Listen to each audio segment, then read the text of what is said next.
বলছিলাম যে আপনারা এত মানে ইসলামের পিছনে কেন লেগে আছেন, এরকম এত বদনাম করছেন, এটা সেটা বুঝতে পারছি না এখন।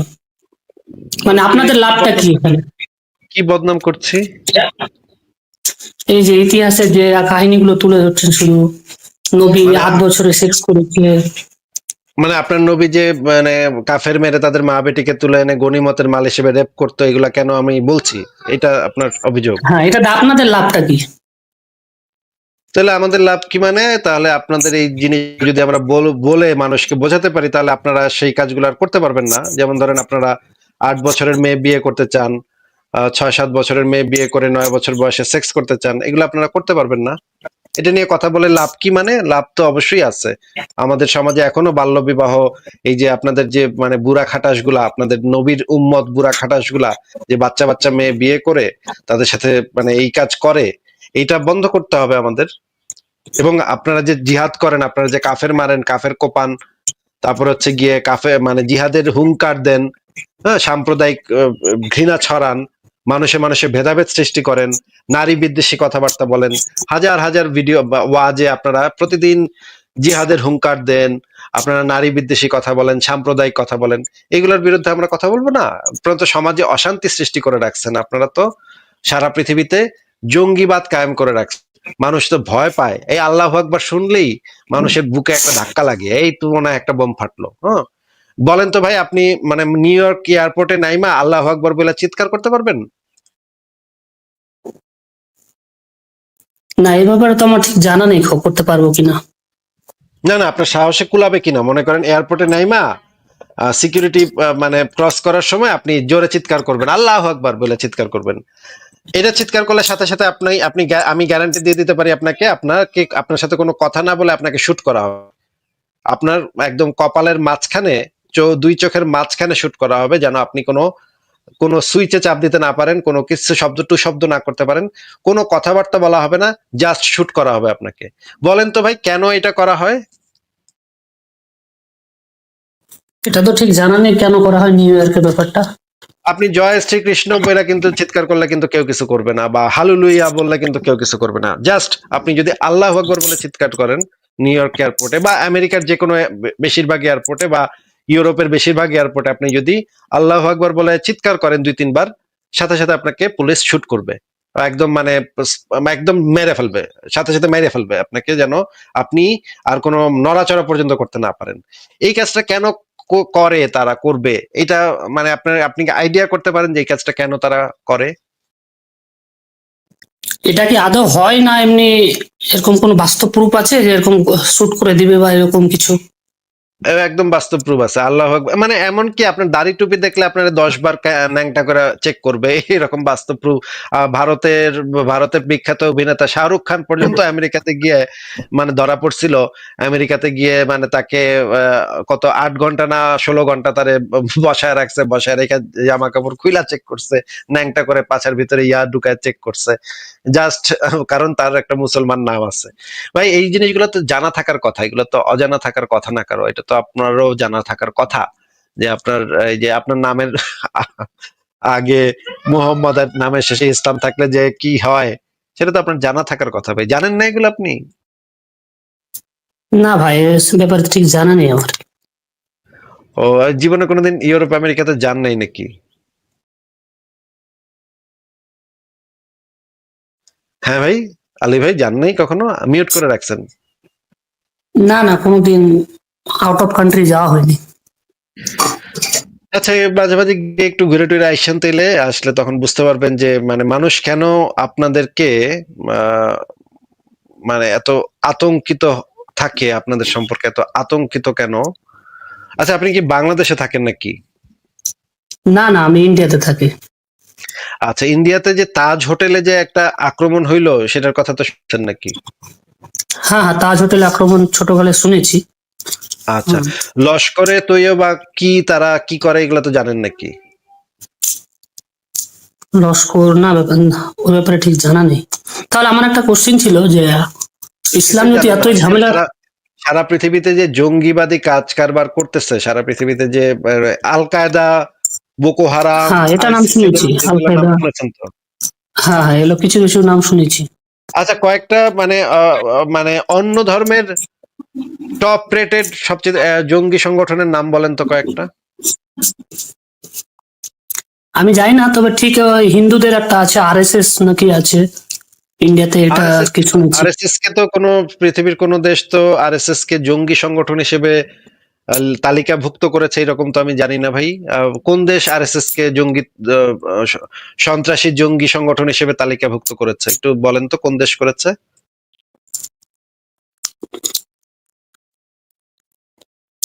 না ভাই, এর ব্যাপারটা আমার ঠিক জানা নাই, আমি শুনেছি খালি লোকের মুখে, এটুকুই আর কি আপনাকে বললাম। এরকম এভিডেন্স আমার আরএসএস কাছে নেই। আরএসএস একটু আরএসএস একটু সাম্প্রদায়িক, এটা ঠিক যে আরএসএস একটু সাম্প্রদায়িক, কিন্তু ওরা যে জঙ্গিবাদী কাজকর্ম করেছে এই কারণে কোনো দেশ তাদেরকে নিষিদ্ধ ঘোষণা করেছে বা জঙ্গি তালিকাভুক্ত করেছে এরকম তো আমি শুনিনি ভাই। এরকম হইতে পারে হয়তো, কিন্তু আমি না তো না জানি না, না না, এরকম। কিন্তু না, এটা আমিও জানি কিন্তু না, হতেও পারে না। কিন্তু কিন্তু ইসলামের মুসলিমদের মধ্যে 10,000 মানে 10,000 সংগঠন আছে, আমি আপনাকে 10,000 লিস্ট দিতে পারবো। 10,000-এর মতো সংগঠন আছে যেগুলাকে জঙ্গি তালিকাভুক্ত করা হয়েছে ভাই, 10,000-এর উপরে আছে ভাই। হ্যাঁ, এখন আপনি বলেন তো যে মুসলমানদের ভিতরে এত জঙ্গি সংগঠন কেমনে হয় ভাই, মানে সমস্যাটা কোথায়? এই যে জঙ্গি সংগঠনগুলো তৈরি করেছে, এগুলা অ্যাকচুয়ালি কোথায় লিস্টেড করা আছে, মানে কোথাকার ভিত্তিতে বলা হচ্ছে আর কি? এটা যদি আপনি আমেরিকার যে মানে ইয়াগুলা আছে বা ব্রিটেনের যে তালিকা আছে, ব্রিটেনে হচ্ছে গিয়ে আল কায়দা, আইসিস, বোকো হারাম, তারপরে মানে বাংলাদেশের আনসারুল্লাহ বাংলা টিম, তারপরে এরকম অনেকগুলা মানে জঙ্গি সংগঠন আছে যাদেরকে ইউরোপে, আমেরিকাতে জঙ্গি হিসেবে তালিকাভুক্ত করা হয়েছে। জাতিসংঘ থেকেও জঙ্গি হিসেবে তালিকাভুক্ত করা হয়েছে। আন্তর্জাতিকভাবে এগুলা জঙ্গি সংগঠন হিসেবে পরিচিত। এই যে লস্করে তৈয়বা যেটার কথা বললাম সেটাও একটা জঙ্গি সংগঠন হিসেবে স্বীকৃত। আচ্ছা আচ্ছা। আপনাকে জিজ্ঞেস করেছি যে এই ধরনের জঙ্গি সংগঠন অন্য ধর্মগুলোর ভিতরে কয়টা আছে আর ইসলামের ভিতরে কয়টা আছে? না, অন্য ধর্মের ভিতরে সেরকম তো পাওয়া যায় না, সেরকম হলেও আমার জানা নেই সেরকম আমারও জানা নেই, খুব আর আছে কি। হয়তো দুই একটা হয়তো থাকতে পারে, কিন্তু খুব বেশি মানে আহ, বেশি জঙ্গিবাদী কাজকর্ম করছে এরকম জানা যায় না। হয়তো দুই চারটা আছে টুটাফাটা মানুষ টানুষ মারছে, কিন্তু এত মেসিভ আকারে করে নাই কেউ অন্য ধর্মগুলা। তাহলে ভাই এখন আপনাকে প্রশ্ন হচ্ছে, ভাই ইসলামের ভিতরে এত জঙ্গি সংগঠন, এত খুন খারাপি, এত মারামারি কোপাকুপি, মানে সমস্যাটা কোথায়? এটা কি কি আছে ইসলাম ধর্মের ভিতরে যে মানে বাংলাদেশ থেকেও জঙ্গি বের হয়, ইন্ডিয়া থেকেও জঙ্গি বের হয়, ইন্ডিয়ান মুসলমানদের ভিতর থেকেও বাইর হয়, পাকিস্তানের মুসলমানের থেকেও বাইর হয়, আবার আফগানিস্তানের মুসলমান থেকেও বাইর হয়।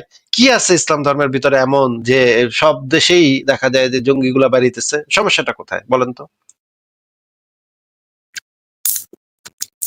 সমস্যাটা হচ্ছে আমরা তো এদিক থেকে অতটা, আমাদের দিক থেকে ঠিকই মনে হয়, আমরা তো অতটা বুঝি না, না এ ব্যাপারে তো ঠিক বলতে পারছি না এটা তোটা কি আমিও কারণে এটা হচ্ছে। আমিও আমিও ছোটবেলা ভাবতাম যে সমস্যাটা কোথায়, এতগুলা জঙ্গি সংগঠন ইসলামের ভিতরে, এতগুলা জঙ্গি সংগঠন, এত সমস্যাটা কি?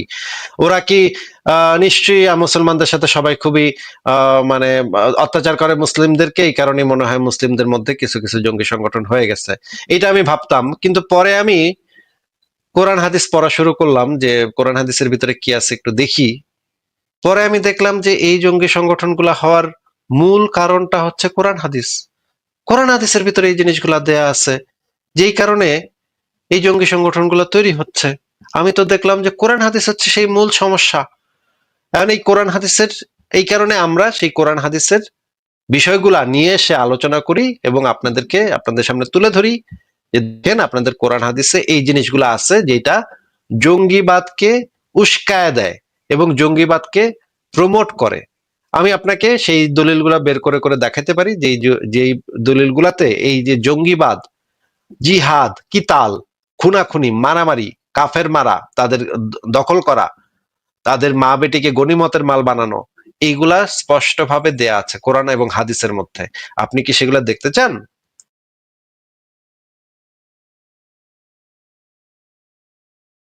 আলী ভাই আনমিউট করে বলেন আপনি দেখতে চান কিনা সেগুলা। বুঝতে পারলাম না আপনার কথা, একটু নেটওয়ার্ক চলে গেছিল, জাস্ট শর্টে একটু বলেন। আচ্ছা, আমি বলছি যে আমি তো ছোটবেলা থেকে এগুলা শুনতাম যেমন এতগুলা হ্যাঁ জঙ্গি হ্যাঁ সংগঠন। হ্যাঁ। হুম। পরে তো আমি তো এটুকু শুনছি। বুঝতাম না যে এগুলা কেন হয়। পরে আমি কোরআন হাদিস পড়ে দেখলাম যে কোরআন হাদিসের ভিতরে এই জিনিসগুলো আছে, এই জঙ্গিবাদী কথাবার্তা আচ্ছা। আছে কোরআন হাদিসের ভিতরে।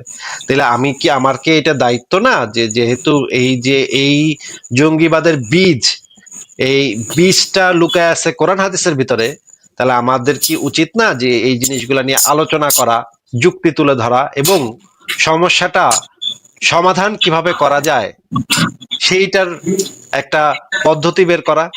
আপনার কি মনে হয়? না না, এটা যদি সেরকম থাকে তাহলে আমার মনে হচ্ছে বলা উচিত আর কি। যদি সেরকম তাহলে ভুল আমরা হয় একটু তাহলে সেগুলা তাহলে আমরা একটু দেখি, আমরা আজকে একটু দেখি তাহলে যে আমরা কোরআনের হাদিসের ভিতরে আসলেই আমি যেগুলো বলতেছি এগুলো আসলে সত্য কিনা, নাকি আমি বানায় বানায় বলতেছি। হয়তো আমি বানায়ও বলতে পারি, এরকমও তো হইতে পারে যে আসিফ মহিউদ্দিন হয়তো ইসলাম পছন্দ করে না এই জন্য বানায় বানায় বলতেছে, এটাও তো হইতে পারে, তাই না? হতে পারে, কিন্তু একটা মানুষ তো ম্যাক্সিমাম তো আর ভুল কথা এত বলতে পারে না তো। না না, তো বলতে আপনি পারবো যদি, না। যদি প্রমাণ না থাকে তাহলে তো আমরা সেটা মানতে পারবো না, তাই না? প্রমাণ দিতে হবে, তখন সেটা আমরা সেই অবশ্যই। জিনিসটা মানতে পারি, তাই না? হম হম। প্রমাণের উপর ভিত্তি করে আমরা সমস্ত সিদ্ধান্ত নিব, প্রমাণের উপর ভিত্তি করে। তাহলে আমি আপনাকে কয়েকটা জিনিস বের করে দেখাচ্ছি। আহ আপনি তো মুসলিম পরিবারের নাকি? হ্যাঁ হ্যাঁ হ্যাঁ।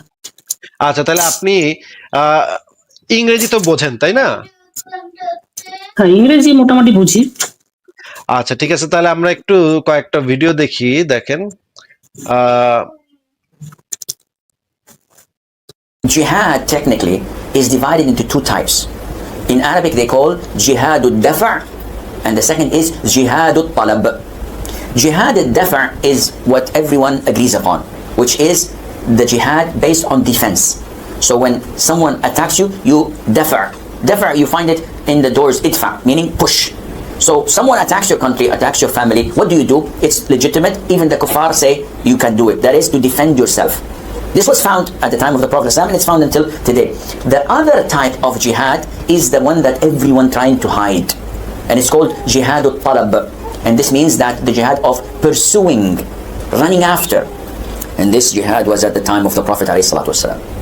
But this jihad cannot be accomplished, cannot take place unless the state of the Muslims is strong. If you don't have a strong Muslim country, who can they pursue or attack? No, stay where you are. Just try to fix yourself, enrich your people with Islamic knowledge and Iman, then you can go. And what is the reason behind such jihad? Number one, to call them to Islam. It is for da'wah. The jihad is only for da'wah. That is why when Muslims go and conquer the adjacent country, what do? We kill them all? No. The Prophet says, the first thing you do is call them to Islam. If they accept it, leave them. Khalas, they're Muslims. We go. We don't want your country. We don't want your land. We don't want your wealth. If they refuse, then tell them Allah obliged upon you to pay taxation, jizya. Stay, kafir as you wish, no problem. But you have to give us a percentage. And this percentage, by the way, is given once or twice a year, depending on the rules. In return, when enemy comes and attack your country, you don't fight. We Muslims protect you. Subhanallah, for this little money, yes. And you enjoy sitting in your homes and in your country and live your life normally. But the ruling is for Sharia. So you do not open nightclubs, you do not fornicate in the streets, you do not, no, Sharia rules. But you live your life, you marry, you have children, you enjoy your life. But publicly, Islam rules. If they refuse, then we have to fight. And if we fight you, then we capture you, you become our slaves, and we take your land, and you take where, because you refuse, I give you two good options.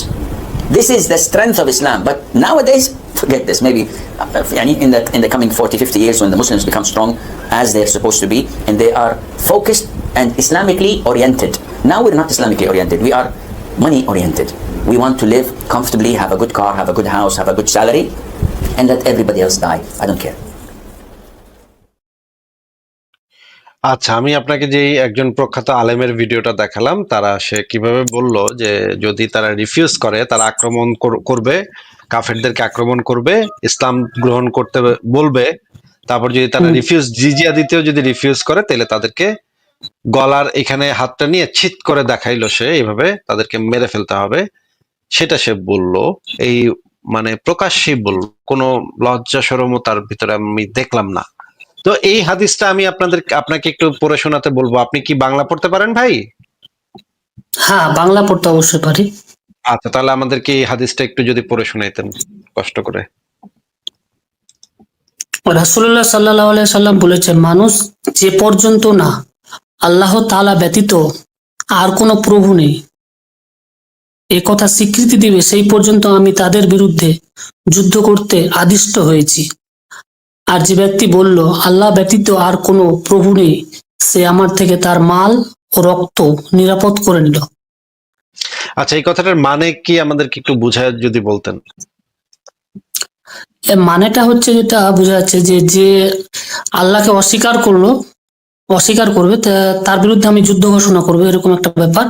আর যে মেনে নিল সে রক্ষা পেয়ে গেল আমার কাছ থেকে, জান মাল মানে সবকিছু আর কি রক্ষা পেয়ে গেল, মানে বেঁচে গেল আর কি। মানে কাফেরদেরকে জানমাল রক্ষা করতে হইলে অবশ্যই ইসলাম কবুল করতে হবে, নাইলে আর জানমাল রক্ষা পাবে না নাকি? হ্যাঁ, এটাই তো মূল সারাংশ আর কি বেরোচ্ছে।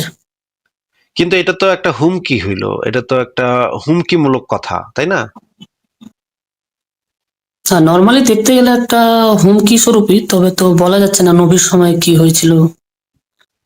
বর্তমান সময়ে ঠিকই এখন এটা তো হুমকি আবু স্বরূপই বকরের সময়, এটা তো আবু বকরের সময় হয়েছিল, ওমরের সময় হয়েছিল, একই নিয়ম ফলো করেছে সবাই। এই যে দেখেন, এই হাদিসেই লেখা আছে, আবু বকর যখন খলিফা নির্বাচিত হন তখন আরবের কিছু লোক কাফির হয়ে যায়। তখন ওমর ইবনুল খাত্তাব আবু বকরকে এই হাদিসটা পড়ে শোনান, তারপর তারা যুদ্ধ শুরু করে, কাফেরদের বিরুদ্ধে যুদ্ধ শুরু করে। তার মানে এই বিধানটা ইসলামের একটা প্রতিষ্ঠিত বিধান, যে আপনি আচ্ছা। কেউ যদি লা ইলাহা ইল্লাল্লাহ না বলে তাহলে তাদের বিরুদ্ধে কিতাল করতে, ওই যে উপরে দেখেন লেখা, কিতাল করতে আমি আদেশপ্রাপ্ত হয়েছি। লা ইলাহা ইল্লাল্লাহ না বলবে ততক্ষণ পর্যন্ত তাদের বিরুদ্ধে কিতাল করতে আমি আদেশ প্রাপ্ত হয়েছি।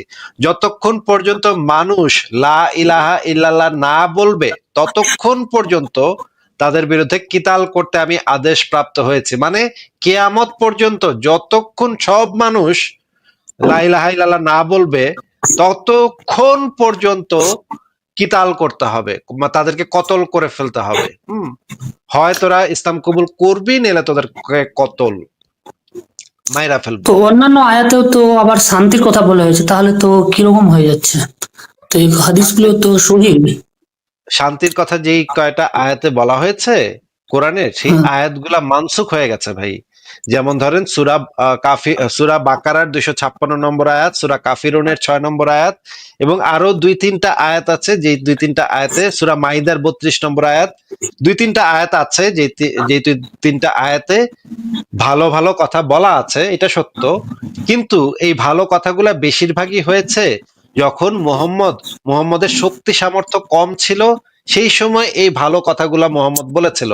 কিন্তু যখনই মুহাম্মদের কাছে শক্তি চলে আসছে, ক্ষমতাবান হয়েছে, যখন সে সংখ্যা গুরু হয়ে গেছে, যখন তার সৈন্যবাহিনী তৈরি হয়ে গেছে, তখন সে সবাইকে কতল করতে বলেছে এবং আগের বিধানগুলো রহিত করে দিয়েছে। আমরা একটা ভিডিও শুনি, আপনি একটু শোনেন এই ভিডিওটাতে কি বলে, আমাদের আলেম কি বলে শোনেন একটু। হ্যাঁ, আল্লাহ সুবহানাহু ওয়া তাআলা প্রথম জিহাদ ফরজ করেননি। প্রথম ঈমান যখন নাজিল হয়েছে, আল্লাহ সুবহানাহু ওয়া তাআলা একটা সময় পর্যন্ত অপেক্ষা করেছিলেন যে কিছু আগে মুজাহিদ তৈরি হোক, যারা আল্লাহর রাস্তায় জিহাদ করতে পারে, অর্থ সম্পদ খরচ করতে পারে, রক্ত দিতে পারে, এরকমের আগে মানুষ তৈরি হোক। অতদিন পর্যন্ত আল্লাহ রাসূলকে তারা হাত থামিয়ে রাখতে বলেছিলেন। কিছু লোক যখন তৈরি হয়েছে, তাও কতজন? মাত্র 313 জন। আপনি প্রেক্ষাপট দেখেন, মাত্র 313 জন যখন তৈরি হয়েছে, আল্লাহ যখন দেখেছেন যে এগুলো এমন মুজাহিদ, এই 300 জনকে যদি 1 লাখের বিরুদ্ধে মাঠে নামিয়ে দেওয়া হয়, এই একটা লোক মাঠ ছেড়ে পালাবে না, এই একটা লোক মাঠ ছেড়ে পালাবে না। যদি বলা হয় পুরো পৃথিবীর বিরুদ্ধে জিহাদ করো, যুদ্ধ করো, এই 313 জন মাঠে থাকবে, চায় মরে যাবে কিন্তু ফিরবে না, পিঠ ফিরাবে না। এমন মুজাহিদ তৈরি যখন হয়েছে, তখন আল্লাহ তাদেরকে মাঠে নামালেন, বিজয়ী মুসলিমদের আসলো। তার মানে ইসলামের শুরুটা এমন, মানে মুসলিমরা যখন এতটা শক্তিশালী হবে যে এখন কাফেরদেরকে পরাজিত করতে পারবে, তখন মুসলিমদেরকে মাথা চারা দিয়ে দাঁড়ানো উচিত। এটা হচ্ছে ইসলামের নিয়ম। ভাই আপনি কি শুনতে পেয়েছেন এই আলেম কি বললেন? হ্যাঁ হ্যাঁ, শুনতে পেলাম, বুঝতেও পারলাম। যেটা মানে আপনি যেটা বললেন সেরকমই আর কি, যে প্রথমে আর কি শক্তি সম্পদ আগে অর্জন করতে হবে, তারপরে আর কি ব্যাপারটা। মানে হচ্ছে গিয়ে যখন সামর্থ্য কম থাকবে তখন ওই যে ভালো ভালো কথাগুলো বলতে হবে, যার যার দিন তার তার দিনের ব্যাপারে কোনো জোর জবরদস্তি নেই, এই আয়াতগুলো বলতে হবে। কিন্তু যখনই ক্ষমতা টমতা এসে যাবে, আমরা একটু দেখি যে এই যে এই বিষয়গুলা যে সরাসরি এসেও লেখা আছে, আমি যে কথাগুলো বলছি সেগুলো লেখাও আছে। আমরা একটু দেখি যে আপনি নিশ্চয়ই কোরআনের যে সূরা বাকারার 256 নম্বর আয়াত, যার যার দিন তার তার দিনের ব্যাপারে কোনো জোর জবরদস্তি নেই, এই আয়াতগুলোর কথা মনে মনে ভাবছিলেন, তাই না? হ্যাঁ, এগুলো তো শুনেছি, ওটাই আর কি বলছিলাম। হ্যাঁ, তাহলে আমরা সেই আয়াতগুলোর মানে তাফসির গুলা পড়ে নিই। দেখেন, আমি আহকামুল কোরআন তাফসির, এটা একটা বিখ্যাত তাফসির গ্রন্থ, এই গ্রন্থ থেকে আমি আপনাকে দেখাচ্ছি। এই যে দেখেন এখানে কি লেখা আছে, একটু পড়বেন, এই আল্লাহর লাল কালিতে দাগানো অংশটুকু পড়বেন। আলী ভাই, আপনি একটু আনমিউট করে পড়বেন এই লাল কালিতে দাগানো অংশগুলা। আচ্ছা, দিনে কোনো জোর প্রয়োগ নেই, হেদায়েতের পথ গুমরাহি থেকে আলাদা, স্পষ্ট প্রতিভা হয়ে উঠেছে। আচ্ছা, এই কথাটা তো দাহ, ভালো কথা। দিনে দিনে কোনো জোর হ্যাঁ, প্রয়োগ নেই, মানে দিনের ব্যাপারে, ধর্মের ব্যাপারে কোনো জোরাজোরি নেই, জোর জবরদস্তি নেই, এটা তো একটা ভালো কথা নাকি? হ্যাঁ, অবশ্যই এটা ভালো কথা। আচ্ছা, আল্লাহ যে এই কোরআনের ভিতরে এই কথাটা বলেছে, এটা আমরা দুইজনে একমত হইলাম, এটা একটা ভালো কথা যে ধর্মের ব্যাপারে, বিশ্বাসের ব্যাপারে তো কোনো জোরাজুরি চলে না। আসলে বিশ্বাস তো মানুষের মনের ব্যাপার, এইখানে তো জোরাজুরি করা যায় না, তাই না? এখানে তো জোরাজুরি করে লাভও নাই, হুদাই কেন জোরাজুরি করবে? কেউ বিশ্বাস না হইলে কি করবে? কেউ যদি কৃষ্ণ বিশ্বাস করে, কেউ যদি শিব বিশ্বাস করে, সে, কেউ যদি যিশুরে বিশ্বাস করে, সে তো সেই বিশ্বাসই করবে, তাকে তো জোরাজুরি করা যাবে না, তাই না, নাকি ভাই? অবশ্যই, অবশ্যই। আচ্ছা, এই আয়াতের ব্যাখ্যাটা আমরা একটু পড়ি, এখান থেকে দেখি তো এখানে কি লেখা আছে। পড়েন তো ভাই, এখানে কি লেখা, পড়েন। সুদি সুলাইমান ইবনে মুসা বলছে, এই আয়াতটি মনসুখ হয়ে গেছে। আচ্ছা, মনসুখ মানে হচ্ছে রহিত হয়ে গেছে, মানে আগের আয়াতটি মনসুখ হয়ে গেছে এই আয়াতটি দ্বারা, নিচের আয়াতটি দ্বারা। পড়েন তো, এখানে নিচের আয়াতটি কি লেখা। আচ্ছা, হে নবী, তুমি কাফির ও মুনাফিকদের বিরুদ্ধে জিহাদ করো, এবং আচ্ছা, এই আয়াতটি দ্বারা, অতএব মুশরিকরা অতএব তোমরা মুশরিকদের হত্যা করো। আল হাসান ও কাতাদা বলেছে, দিনে জোর প্রয়োগ নেই, কথাটি বিশেষভাবে সেই আহলি কি বুঝতে পারছি না আপনার, আহলি আহলি কিতাব। কিতাব, আচ্ছা, আহলে কিতাব লোকদের বেলায়, যারা জিজিয়া দিতে প্রস্তুত হবে। আরবে সাধারণত মুশরিকদের বেলায় এ কথা নয়, কেননা তারা বশ্যতা স্বীকার করে জিজিয়া দিতে রাজি হয়নি। তাদের নিকট থেকে হয় ইসলাম কবুল নিতে হবে, না হয় তরবারির আঘাত তাদের উপর পড়বে। আচ্ছা আচ্ছা, তাহলে এই আয়াতের ব্যাখ্যাটা তো আমরা তাও একটা বিখ্যাত তাফসীর গ্রন্থ থেকে পড়লাম। আপনি এখান থেকে কি বুঝলেন, যদি আমাদেরকে একটু বুঝাই দিতেন যে এই আয়াতটা কি এখনো ইসলামের বিধান হিসেবে প্রযোজ্য, নাকি এটা রহিত হয়ে গেছে বিধান? না, উপরে তো লিখে আছে আয়াতটা রহিত হয়ে গেছে, যেহেতু এটা আয়াত আর এখন হবে না নিচের আয়াতটা এখন কার্যকরী হবে এ হিসাব অনুযায়ী। কোন আয়াতগুলো কার্যকর হবে তাহলে? তাই এর নিচে যেটা লেখা আছে আপনার, হে নবী, তুমি কাফের ও মুশরিকদের বিরুদ্ধে জিহাদ করো, কারণ উপরেরটা যেহেতু রহিত হয়ে গেছে, তাই না? হুম, তাহলে তো আমরা দেখলাম যে কোরআনের যে ভালো ভালো আয়াতগুলো, যেগুলো আপনি বলতে চাচ্ছিলেন বা বলবেন, বা আমিও হেল্প করতেছিলাম যে আপনি এগুলা বলতে পারেন, ওগুলা তো রহিত হয়ে গেছে দেখা যাচ্ছে। এবং তো রহিত আমাদের হয়ে, মৌলবীগুলো তো সেরকম বলে না যে আয়াতটা রহিত হয়ে গেছে, ওরা তো এগুলো আর কি ওয়াশ টস করে। না, তো যখন তারা সংখ্যা লঘু থাকবে তখন তো তারা এটা বলবে না আপনাকে যে এটা রহিত হয়ে গেছে, কারণ তখন তো তারা সংখ্যা লঘু। ভারতে তো মুসলমানরা সংখ্যা লঘু, এখন বললে তো লাভ নাই ভাই, এখন বলতে গেলে আরো বিপদ, বলতে গেলে আরো মারামারি লাগবে, কোপাকুপি লাগবে, এবং তখন হিন্দুরাই আপনাদেরকে মায়েরা পিটায় বাইর করে দিবে দেশের থেকে, তাই না? কিন্তু যখন আপনি একটু সংখ্যায়, মানে সংখ্যায় সামর্থ্য একটু বেশি হবেন, তখন কি করতে হবে ভাই? ইসলামের বিধান কি? তো লেখা আছে আপনার জিহাদ আর কি করতে হবে। মাথা চারা দিয়ে উঠতে হবে মানে বলা আছে মাথা চারা দিয়ে উঠে তখন জিহাদ কিতাল করতে হবে, তাই না? আচ্ছা, মানে খুবই ভয়ঙ্কর একটা অবস্থা। কেন ভাই জিহাদ কিতাল কেন করতে হবে? আমি তো এটা বুঝলাম না। এটা তো শান্তিপূর্ণ ভাবে তো থাকা যায়, হিন্দু তার মতো থাকুক, আপনি আপনার মতো থাকেন, ইহুদি তার মতো থাকুক, খ্রিস্টান তার মতো থাকুক, যে যার ধর্ম পালন করুক, তাতে অসুবিধাটা কোথায়? সবাই মিলেমিশে থাকেন, একটা সেকুলার দেশ আপনাদের, সেকুলার কনস্টিটিউশন, সবার সমান অধিকার, এটা নিয়ে থাকেন। মানে মারামারি, ধর্ম নিয়ে মারামারির দরকার কি, দরকারটা কি? কিন্তু আপনার ধর্মটা তো শেখাচ্ছে যে ধর্ম নিয়ে মারামারি করতে নাকি। হ্যাঁ, ভিতরে যেটা দেখাচ্ছেন সেই হিসাবে তো একটু অন্যরকমই আছে আর কি, বলা যায়। আচ্ছা, এই বিষয়গুলো নিয়েই আমরা সমালোচনা করি এবং আমরা চেষ্টা করি মানুষকে যুক্তি দিয়ে এই জিনিসগুলো, যুক্তি দলিল প্রমাণ দিয়ে এই জিনিসগুলো দেখাতে যে এটার ভিতরে কি আছে, এবং আমরা চেষ্টা করি আলোচনা করতে, আলাপ আলোচনা করতে। যদি আপনার আপনার যদি আহ আমাদের কথার বিরুদ্ধে যদি পাল্টা কোনো কথা থাকে, পাল্টা কোনো যুক্তি থাকে, তাহলে আপনি সেগুলোও নিয়ে আসতে পারেন, তাহলে সেগুলো নিয়ে আমরা আলোচনা করে দেখতে পারি। আপনার কথাও আচ্ছা রাইট দাদা, হতে তাহলে পারে। একটা আর কথা জিজ্ঞেস করতাম, তাহলে তো এত যে আছে, তাহলে তো এত বিশ্বে এত মুসলিম আছে, কোটি কোটি আছে, তাহলে কি তাদের সব কনসেপ্ট কি ভুল কনসেপ্টের উপরে দাঁড়িয়ে আছে, না কি কিরকম আর কি, এটা যদি একটু বলতে। পৃথিবীতে ভাই, আমার বাবা মাও তো মুসলিম, তাই না? তারা তো এই জিহাদ কি তাইলে এগুলো করে নাই কখনো, তারা জানেই না যে কোরআন আছে, এগুলো যে আছে এগুলো জানতোই না। হ্যাঁ? তারা কখনো, সবসময় আমাকে বলছে ইহুদি বুড়ি নাকি কাটা বিছায় রাখতো রাস্তায়, তারপর নাকি আমাদের নবী নাকি সেই কাটা পরিষ্কার করে ফেলতো। ইহুদি বুড়ি একদিন অসুস্থ হয়েছে, পরে গিয়ে নবী গিয়া তাকে সেবা যত্ন করছে। এই রকমের একটা গল্প আমি ছোটবেলা থেকে শুনে শুনে বড় হয়েছি, যে ইহুদি বুড়ির গল্প। কিন্তু পরে আমি বড় হওয়ার পর জানতে পারলাম যে এই গল্পটা একদম একদম ডাহা মিথ্যা কথা। এই রকমের কোনো ইহুদি বুড়ি ছিল না। এমনকি নবী মোহাম্মদের সামান্যতম কেউ যদি সমালোচনা করতো, তাহলে নবী তাকে লোক পাঠায় খুন করাইতো। এইটার দলিলগুলো আমি আপনাকে বের করে দেখাইতে পারি, কিন্তু এখন অনেক লেট হয়ে গেছে, সেটাতে আমি গেলাম না। কিন্তু আমার বাবা মাও তো ভাই মুসলিম ছিল, তারা তো ভালো ভালো কথা, মানে বানানো ফেক ভালো ভালো কথা শুনতো, ভালো ভালো কথা বলতো, যে আল্লাহ মানে নবী অনেক ভালো ছিল, নবী সবাইকে ভালোবাসতো, সবাইকে খেতে দিত, সবাইকে জড়ায় ধরতো বুকে, মানে ধর্ম নিয়ে বাড়াবাড়ি করতো না, কামড়াকামড়ি করতো না। কিন্তু আমি যখন কোরআন হাদিস পড়লাম, তখন তো দেখলাম যে কথাগুলো সঠিক না। তো পৃথিবীর বেশিরভাগ মুসলমানই আসলে তারা কখনো কোরআন হাদিস ভালো করে পড়ে নাই দেখে তারা ভালো মানুষ, অনেকেই আছে ভালো মানুষ, অনেকেই আছে সৎ মানুষ, কারণ তারা কোরআন হাদিস ভালোভাবে পড়ে নাই। কোরআন হাদিস যদি তারা ভালো করে পড়তো, যেগুলা আলেমরা পড়ে বাংলাদেশে, যে যারাই দেখবেন যে কোরআন হাদিস বেশি বেশি পড়া শুরু করছে, তখন দেখবেন কয়েকদিন পর জঙ্গি হয়ে গেছে। এই যে কোরআন হাদিসের ভিতরে যেগুলা আছে, সেগুলা যদি তারা জেনুইনলি বিশ্বাস করে পড়ে, তখন তো ভাই এটা একটা বিপদের কথা হবে। আপনি দেখবেন যে আপনার এলাকার একটা ছেলে হঠাৎ করে ধার্মিক হয়ে গেছে, খুব নামাজ রোজা করতেছে, কয়েকদিন পরে দেখবেন সে সিরিয়া চলে গেছে জিহাদ করতে, মানুষ টানুষ মারতেছে সেখানে, বা আফগানিস্তান চলে গেছে, পালায় গেছে। এরকম ঘটনা অনেক ঘটেছে, অনেক মানুষ এরকম আছে যারা জিহাদ করতে আফগানিস্তান গেছে, সিরিয়া গেছে, কাশ্মীর গেছে। আপনি কি জানেন না এগুলা? এগুলা কখনো শোনেন নাই? না, এরকম সিরিয়া টিরিয়া অত তো জানা নেই আমার এ ব্যাপারে।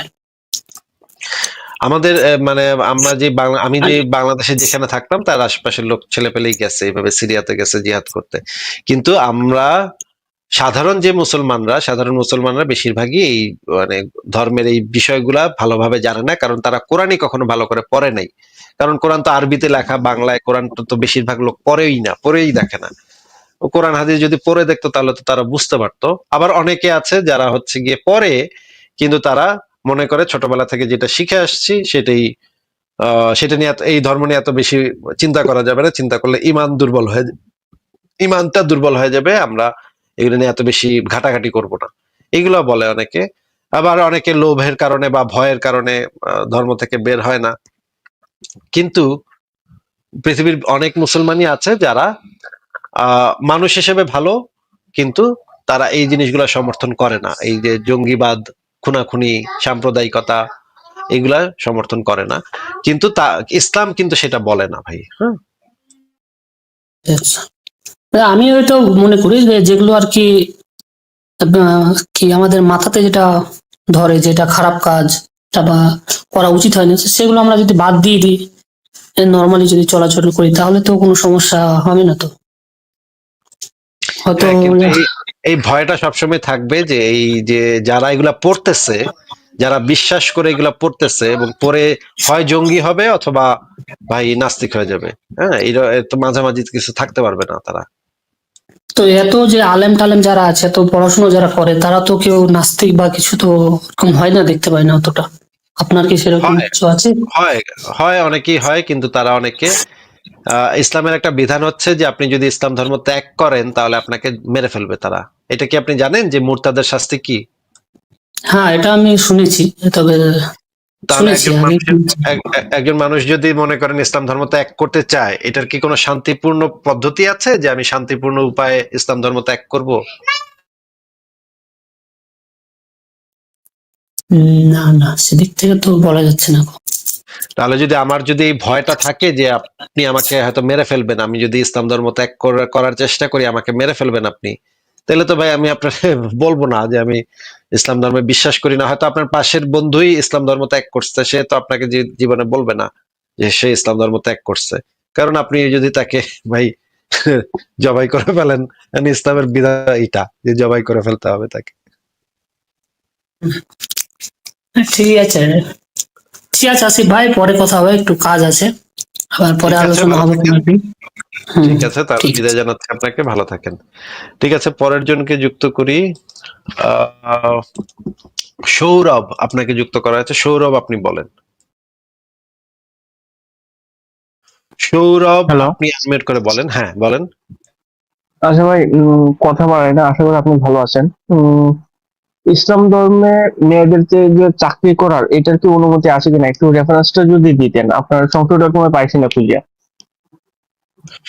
ইসলাম ধর্মে মেয়েদের চাকরি করা বলতে আপনি কি বোঝাচ্ছেন? যদি চাকরিটা এরকম হয় যে সে বাসায় বসে রান্না বান্না করে, সেই রান্না বান্নার জিনিসটা আপনি বাইরে বিক্রি করেন, এই রকমের জিনিস হইলে, তার যদি বাইরে বের হতে না হয়, এই রকমের চাকরি বাকরি করার ইয়া আছে ইসলামে, অনুমতি আছে। না, অ্যাকচুয়ালি ভাই আমার একটা ফ্রেন্ড আছে, মেয়ে ফ্রেন্ড। তো ও প্রাইমারি স্কুলের টিচার, তো ওরে বলছিলাম আপনার কথা। তো বলতেছে আচ্ছা, আমি কথার মধ্যে বলতেছে যে ইসলামে একটা মেয়েরা চাকরি করতে পারে কিনা, বলছে রেফারেন্স দেখাইতে। তো আমি সংসদ ডকুমেন্ট চেক করছিলাম, তো এই ধরনের কোনো রেফারেন্স পাই নাই, ওটার জন্য আপনাকে নক দেওয়া আর কি। হ্যাঁ, কিন্তু এটার মানে প্রশ্নটা তো ভালোভাবে বুঝতে হবে, ভালোভাবে না বুঝলে তো আমি কিভাবে উত্তর দিব? আমার তো বুঝতে হবে যে আপনি, এটার তো কিছু ক্যাটাগরি আছে। ক্যাটাগরি যেমন ধরেন 1 নম্বর পয়েন্ট হচ্ছে সেই মেয়ের স্বামী বা পিতার অনুমতি থাকতে হবে। সে যে বাইরে যাবে সেটার পেছনে তার স্বামী বা পিতার অনুমতি থাকতে হবে। তারা যদি সেইটার অনুমতি না দেয় তাহলে সে কোথাও বাইরে কোথাও যেতে পারবে না। এটা হচ্ছে 1 নম্বর কথা। 2 নম্বর কথা হচ্ছে ইসলাম মেয়েদেরকে এত বেশি পড়ালেখা করারও অনুমতি দেয় না। এত বেশি পড়ালেখা করার প্রয়োজন নাই মেয়েদের, কারণ মেয়েদের আহ ইসলামে মেয়েদের উচ্চ শিক্ষা দেওয়ার ব্যাপারেই নিরুৎসাহিত করা হয়েছে। এত শিক্ষা দীক্ষা মেয়েদের দরকার নাই। মেয়েদের কাজ হচ্ছে, মেয়েদেরকে আল্লাহ পাক সৃষ্টি করেছে বাচ্চা পয়দা করার জন্য এবং ঘর সংসার সামলানোর জন্য। আমি আপনাকে সেই রেফারেন্স গুলো বের করে দেখাবো একটু পরে, কিন্তু আপাতত বলে নেই যে ইসলামে মেয়েদেরকে সৃষ্টি করা হয়েছে স্বামীকে শান্তি তৃপ্তি দেওয়ার জন্য, বাচ্চা পয়দা করার জন্য, রান্না বান্না করার জন্য। ইসলামের কনসেপ্ট হচ্ছে এইটা। আর সে যদি চাকরি বাকরি করে আত্মনির্ভরশীল হতে চায়, সেইটার অনুমতি ইসলাম তাকে দেয় না। আমি বাংলাদেশের একজন প্রখ্যাত আলেম আছেন, আচ্ছা আমি বাংলাদেশের একজন প্রখ্যাত আলেম আছেন, ওনার ভিডিওটা আমি আপনাকে একটু শোনাচ্ছি, তাহলে শোনেন। হ্যাঁ, বলে যে আমার মেয়েকে আমি স্বাবলম্বী করবো, ঘোড়ার ডিম করবেন আপনি। আপনার মেয়ে কখনো স্বাবলম্বী হবে না। আপনার মেয়েকে পাহারা দিতে হলে পুলিশ লাগবে। আর আমাদের সমাজে কিছু মানুষ নারীকে নিজের পায়ের উপর দাঁড়ানো শিক্ষা দিচ্ছে। বিশ্বাস করুন, এই ফেতনা বের হয়েছে, ইউরোপ আমেরিকাকে শেষ করে দিয়েছে, কাফেরদেরকে নিঃশেষ করে দিয়েছে, এখন মুসলিমদের ঘরের ভিতরে সেগুলো ঢুকিয়ে দেওয়া হয়েছে। এগুলো এত কঠিন বিপদ আপনি জানেন না। যেখানে এটা ঢুকছে সেখানে শ্বাস পরিবার ধ্বংস করে দিচ্ছে, পরিবার থাকতে চায় না। অনেক মানুষ আমার কাছে এসেছে যে আমার তো টাকা খাওয়ার লোক নাই, টাকা খাওয়ার অভাব মানে লোক নাই, আমার স্ত্রী কেন চাকরি করবে? সে কার কাছে থাকে দুপুর পর্যন্ত, বিকাল পর্যন্ত আমি জানি না। আমার সন্তানকে দেখবে কে? আমি বলি যে তোমার টাকার দরকার নাই, মাসিক কি চাও তাও দেবো, তারপরে না চাকরি করবে, তোমার টাকা খাবো না, তোমার উপর নির্ভর করবো না। এইটাই হচ্ছে রাসূল বলেছেন যে তাকফুরুনাল আশির, তুমি স্বামীর অবাধ্য হবে। ঠিক অবাধ্য হচ্ছে আজ সমাজে, এর মধ্যে দায়ী আমার পুরুষরাও দায়ী। অনেক পিতা আছে বলে যে আমার মেয়েকে আমি স্বাবলম্বী করবো, ঘোড়ার ডিম করবে না। আপনার মেয়ে কখনো স্বাবলম্বী হবে না। আপনার মেয়েকে আচ্ছা আমরা দেখলাম এখানে, এবং আমরা দেখে নিই যে ইসলামের কনসেপ্টটা একটু দেখে নিই। প্রযুক্তির জন্য সৃষ্টি করা হয়নি, শুধুমাত্র নারীকে সৃষ্টি করা হয়েছে তার স্বামীকে শান্তি তৃপ্তি দেওয়ার জন্য। আচ্ছা, নারীকে প্রযুক্তির জন্য সৃষ্টি করা হয়নি, নারীকে সৃষ্টি করা হয়েছে শুধু স্বামীকে শান্তি তৃপ্তি দেওয়ার জন্য। আর একটা ভিডিও আমরা দেখি। আমাদের বাংলাদেশে বিশ্ববিদ্যালয়ের বা মেডিকেলে যে পরীক্ষা হয়, ভর্তি পরীক্ষা একদিনের, সেখানে কান দেখাতে হয়। কোনো বোন প্রশ্ন করেছেন, কান দেখাতে হয়, আর নেকাব করা যাবে না। না হলে সে পরীক্ষা দিতে পারবে না, এক্ষেত্রে কি করবে? জি, আল্লাহ রাব্বুল আলামিন এই রকমের শিক্ষা অঙ্গনের অনিষ্ট থেকে যেন হেফাজত করেন প্রত্যেক মুসলিমের। এবং এই শিক্ষা অঙ্গন পরিচালনা যারা করেছেন তারা যদি মুসলিম হন তো আল্লাহ যেন তাদের অন্তরে ভয় ভীতি দান করেন এবং তাদেরকে আল্লাহর দিনের দিকে ঠিকভাবে পুরোপুরি ফিরে আসার তৌফিক দান করেন। আর তারা যদি অমুসলিম হয় তাহলে তাদেরও জন্য হেদায়েত কামনা করব, আল্লাহ যেন তাদেরকে হেদায়েত দান করে, তাদের অনিষ্ট থেকে উম্মতে মুসলিমার সকল স্তরের মানুষের হেফাজত করেন। কোনো মুসলিমের জন্য জায়েজ নয় যে কোনো সাবালিকা মেয়েকে বলবে যে তোমার কান খোলো, তোমার চেহারা খোলো। জি, আর আপনাকে নাজায়েজ কাজ করতে বলা হচ্ছে। সুতরাং এই নাজায়েজ হারাম কাজ করে আপনি ভর্তি পরীক্ষা দিতে যাবেন, এই লেখাপড়া জেনারেল শিক্ষায় শিক্ষিতা হওয়া মেয়েদের, এটা কোনো ফরজ, ওয়াজিব, সুন্নাত, মুস্তাহাব কাজ নয়। যদি সুযোগ সুবিধা হয় আগে শরীয়তকে রক্ষা করে দিনের বিধিবিধান পালন করে যদি সম্ভব হয় তাহলে আলহামদুলিল্লাহ দুনিয়া শিখলেন, আর যদি সম্ভব না হয় তাহলে এসব দুনিয়া না শিখলেও কোনো যায় আসে না। দিন শিখা ফরজ, দিনের মৌলিক জ্ঞান অর্জন করা ফরজ প্রত্যেক নর এবং নারীর জন্য। বাকি কথা, পুরুষদেরকে আল্লাহ রোজগার করতে বলে পুরুষরা এই দুনিয়ার শিক্ষা শিক্ষিত হবে দুনিয়া রোজগার করার জন্য, মহিলাদের কোনো প্রয়োজন করে না। আর তারপরে এই কান খুলে আর চেহারা খুলে যেখানে বাধ্য হতে হচ্ছে নাজায়েজ কাজ করতে, এইসব শিক্ষা নেওয়ার জন্য অসংখ্য এমন মেয়েরা রয়েছে, এমন নারীরা রয়েছে, এমন পরিবার রয়েছে যাদের কাছে এগুলো কোনো ব্যাপার না, যারা দিন ইসলামের আদেশ নিষেধের বিধিবিধানের ধার ধারে না, তারা এই দুনিয়ার পড়াগুলি পড়ুক। হ্যাঁ, যথেষ্ট যথেষ্ট, আমাদের পড়ার কোনো প্রয়োজন নেই। নাজায়েজ কাজ করি, হারাম কাজ করি, আল্লাহ ভীরু ব্যক্তি যার মধ্যে ঈমান তাকওয়া আছে সেই ব্যক্তি, সেই বোন, সেই মেয়ে বেগানা পুরুষের সামনে কান খোলা রাখবে, চেহারা খোলা রাখবে, আর বাধ্য করা হবে আর পড়াশোনা করবে, এটার কোনো প্রয়োজন করে না। আল্লাহ রাব্বুল আলামিন এসব অনিষ্ট থেকে হেফাজত করুন এবং যারা এসব পাপ করতে বাধ্য করছে আল্লাহ তাদেরকে হেদায়েত নসিব করুন এবং তাদের অনিষ্ট থেকে উম্মতে মুসলিমার হেফাজত করুন। আচ্ছা, আমরা দেখলাম যে এই মেয়েদের আসলে কি কি অ্যালাউড ইসলামে। তো এই জিনিসগুলা যেহেতু এই ধরনের রেস্ট্রিকশন গুলা থাকতেছে, সেহেতু আপনার যে বন্ধু উনি মানে শিক্ষকতা কিভাবে করবেন, এই রেস্ট্রিকশন গুলা যদি টপকায় গিয়ে উনি শিক্ষকতা করতে পারেন, সেই শিক্ষকতা হতে হবে শুধুমাত্র মেয়েদের শিক্ষিকা হইতে হবে, সেটা কোনো হইতে পারবে না, মানে ছেলে মেয়ে একসাথে সহশিক্ষা সেটা হইতে পারবে না। এরকম যদি হয় এবং সে যদি যথেষ্ট পরিমাণ পর্দা করে যদি করতে পারে সেই চাকরি, তাহলে হয়তো কিছু ক্ষেত্রে অনুমতি দেয়া যেতে, ইসলাম কিছু ক্ষেত্রে অনুমতি দিতেও পারে, কিন্তু ম্যাক্সিমাম ক্ষেত্রেই জিনিসটা হচ্ছে তার জন্য করাটা ঠিক না। তার এই চাকরি বাকরি করা, আত্মনির্ভরশীল হওয়া, এটা তার জন্য হওয়াটা ঠিক না। সৌরভ, আপনি কি বুঝতে পেরেছেন? হ্যাঁ ভাই, এতটুকু তো বুঝতে পারছি। তো মৌলানারা যেগুলা মুখে বললো, তো এইগুলার কি রেফারেন্স কোরআন শরীফ বা আপনার হাদিস থেকে একটু দেখাতে পারবেন কাইন্ডলি? হ্যাঁ, দেখাতে তো পারবো। সংশয়.com এই জিনিসগুলো দেয়া আছে, সংশয়.com এ সবকিছুই দেয়া আছে। জ্ঞান কোষ থেকে কি মানে কিওয়ার্ড ইউজ করলে এটা আসবে, একটু যদি কাইন্ডলি বলতেন আর নারী দেখাই দিতেন। বিষয়ক নারী বিষয়ক ওই জিনিসটাতে চাপ দিলেই সবকিছু চলে আসবে। দাঁড়ান, আপনাকে আমি দেখাচ্ছি। নারী সম্পর্কিত আপনাকে দেখাচ্ছি, দাঁড়ান। ওই জ্ঞানকোষ পাতাটাতে সবকিছু সংক্ষিপ্ত ভার্সন আছে, তো যদি আপনি মূল লেখাগুলো পড়েন তাহলে আরো ভালো হয়। এই যে দেখেন, নারী সম্পর্কিত, ডান দিকে দেখেন নারী সম্পর্কিত, এটার নিচে নারী হচ্ছে ভোগ্যপূর্ণ, নারীর জ্ঞান বুদ্ধি কম, ইসলামে স্ত্রী প্রহারের বৈধতা, এবং এইখানে সমস্ত কিছু দেয়া আছে। এখন পরপুরুষের সাথে কর্কশ কণ্ঠে কথা বলা, বাইরে যাওয়ার ব্যাপারে, রাস্তার মাঝখান দিয়ে যাওয়া, চলাফেরা করা যাবে না, এইগুলা সমস্ত কিছু একত্রিত করলে আসলে এইটাই দাঁড়ায় যে মেয়েদেরকে আসলে এমন একটা জায়গাতে নিয়ে যায় যেখানে আসলে মেয়েরা আর মানুষ হিসেবে বিবেচিত হয় না, একটা আসলে ভোগ্যপণ্য হিসেবে বিবেচিত হয়। এখন সরাসরি তো চাকরি করতে বলা আছে বা বলা নেই এরকম তো কিছু নাই, কিন্তু যেই রেফারেন্স গুলো আছে সেগুলো পড়লে বোঝা যায় যে চাকরির ব্যাপারে আসলে নিরুৎসাহিতই করা হয়েছে। আচ্ছা ঠিক আছে ভাই, থ্যাংক ইউ। ঠিক আছে, আপনার জন্য শুভকামনা। আচ্ছা, ভালো থাকবেন, আপনার জন্য শুভকামনা রইল, এবং আপনার যে বন্ধু মেয়ে ওনার জন্য শুভকামনা, উনি যেন চাকরির যেন ঠিক মতো করতে পারেন, কারণ হচ্ছে একটা মেয়ের আত্মনির্ভরশীল হওয়াটা খুবই জরুরি। এটা খুবই খুবই ইম্পর্টেন্ট একটা ব্যাপার। একটা মেয়ে যেন আত্মনির্ভরশীল হয়, নিজের পায়ে দাঁড়ায়, তাকে যেন অন্যের উপর নির্ভরশীল হয়ে সারা জীবন থাকতে না হয়।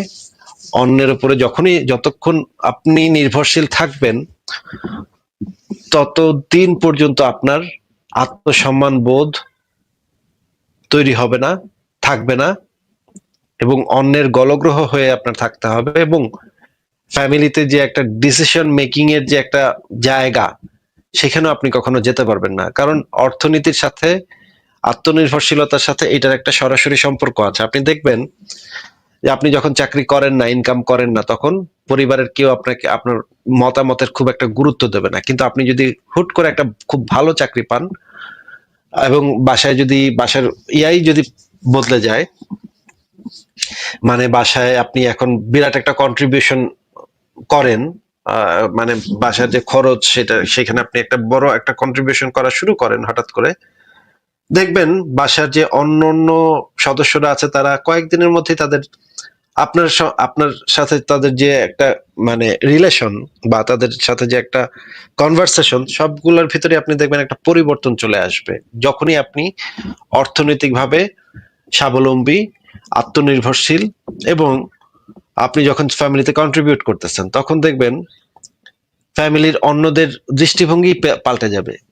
এবং তখন আপনি ফ্যামিলির যে একটা ডিসিশন মেকিং, মনে করেন ফ্যামিলি সবাই মিলে একটা ডিসিশন যখন নেয়, তখন আগে হয়তো মেয়ে হিসেবে আপনাকে কেউ পাত্তাই দিত না, হয়তো মেয়ে মানুষে কি কথা বলবে, কিন্তু আপনি যখনই ইনকাম করা শুরু করবেন তখন কিন্তু আপনার একটা মতামত নেওয়াটা শুরু হবে।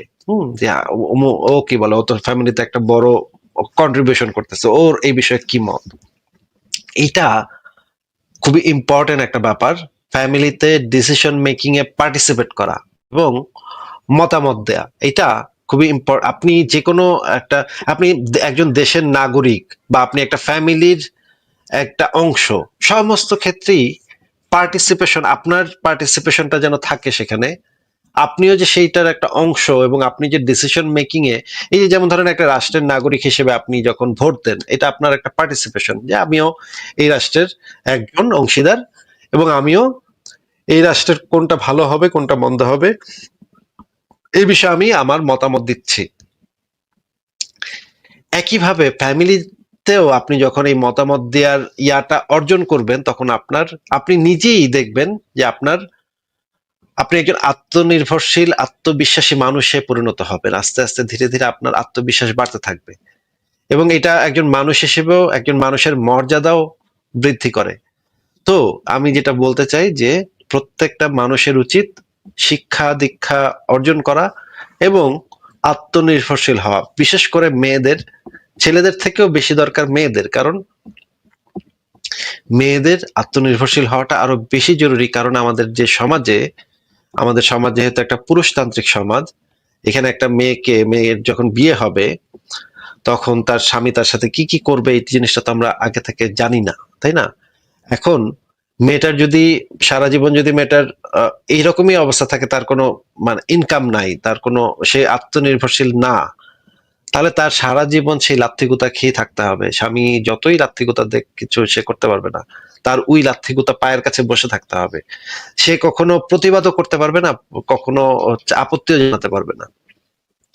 এই কারণে একটা মেয়ের অবশ্যই আত্মনির্ভরশীল হওয়া জরুরি, এটা আমি মনে করি, এবং এটা আমি আমাদের যে লাইভ গুলা থেকে আমরা সবসময় এই জিনিসটাই আমরা প্রচার করি, যে একটা মেয়ের অবশ্যই আত্মনির্ভরশীল হইতে হবে।